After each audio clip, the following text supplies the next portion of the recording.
नमस्कार प्यारे भाइयों बहनों और बच्चों। देखिए इस समय हम क्या कर रहे हैं आप लोग जानते ही हैं। श्रीमद् भगवत गीता का गहराई से अध्ययन करना चाहते हैं। एक एक श्लोक को हम जानना चाहते हैं कि यह कैसे हमारे जीवन में लाभकारी होगा।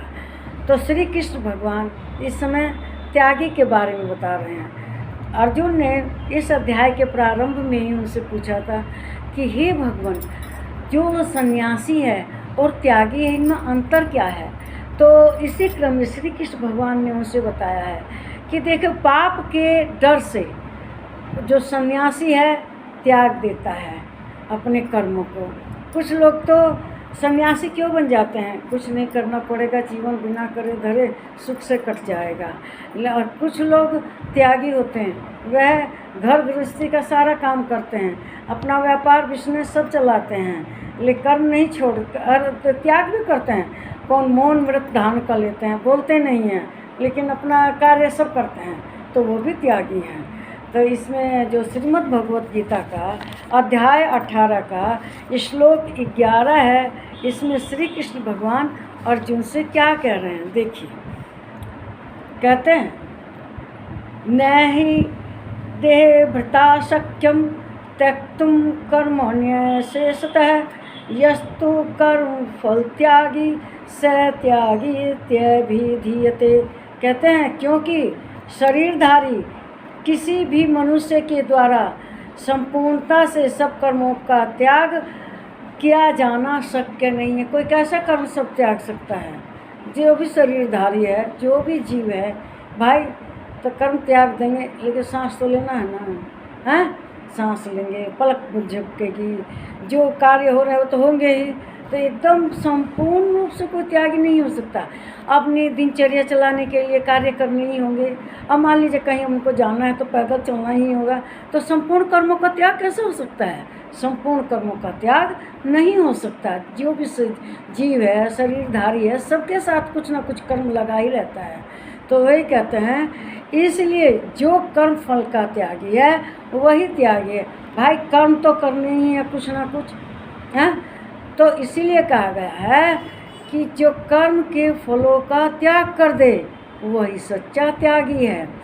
और यह श्री कृष्ण भगवान बताते हैं कि ऐसा ही मानना है कि जो सभी कर्मों के फलों को त्याग कर देता है वही सच्चा त्यागी होता है। कर्म तो कोई छोड़ नहीं सकता है।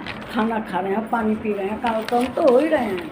कर्म के बिना तो कोई जिंदा रह ही नहीं सकता। तो वही कहते हैं कि असली त्यागी कौन है?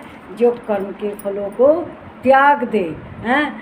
देखिए, हम किसी के लिए कोई कर्म करें तो हमें उससे कोई उम्मीद नहीं रखनी चाहिए कि बदले में हमें मिलेगा। जो उम्मीद करता है उसकी उम्मीद टूट जाती है, वही दुखी होता है। तो इसीलिए हमें किसी भी कर्म के लिए कोई आशा, कोई उम्मीद। अब मान लीजिए हमारे बच्चे हैं, हम उनको क्यों पाल रहे हैं? पाल रहे हैं कि बुढ़ापे में हमें पानी देंगे, खाना देंगे। गलत।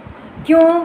चिड़िया अपना बच्चा कितनी कठिनाई से पालती है, ना तो उसके हाथ है ना पैर है, बेचारी चोंच से दाना उठा उठा कर लाती है, बच्चे को खिलाती है, कितनी मुश्किल से पानी लाके चोंच से बच्चे को पिलाती है कि नहीं? बहुत कठिनाई से पालते हैं वे बच्चे। और उनके बच्चे क्या करते हैं? उनको बड़ी कठिनाई से उड़ना भी सिखाती है।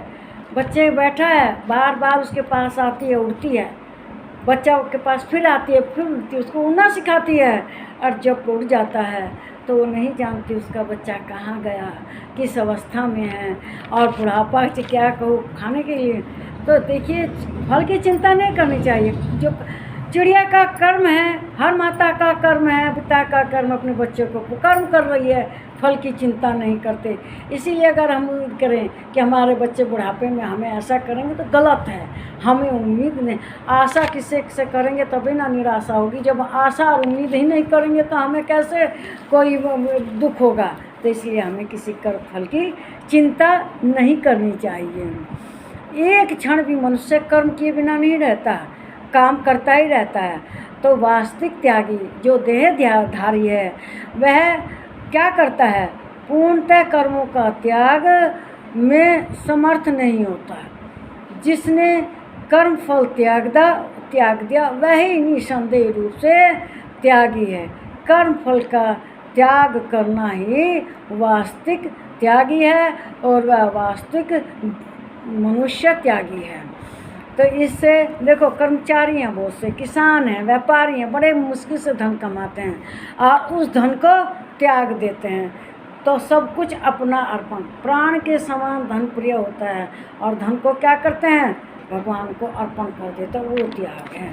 मेरे विचारों को लाइक कीजिए, शेयर कीजिए और मेरी वीडियो को सब्सक्राइब कीजिए। भगवान श्री कृष्ण की आप पे कृपा दृष्टि बनी रहे। नमस्कार मेरे प्यारे भाइयों, बहनों और बच्चों।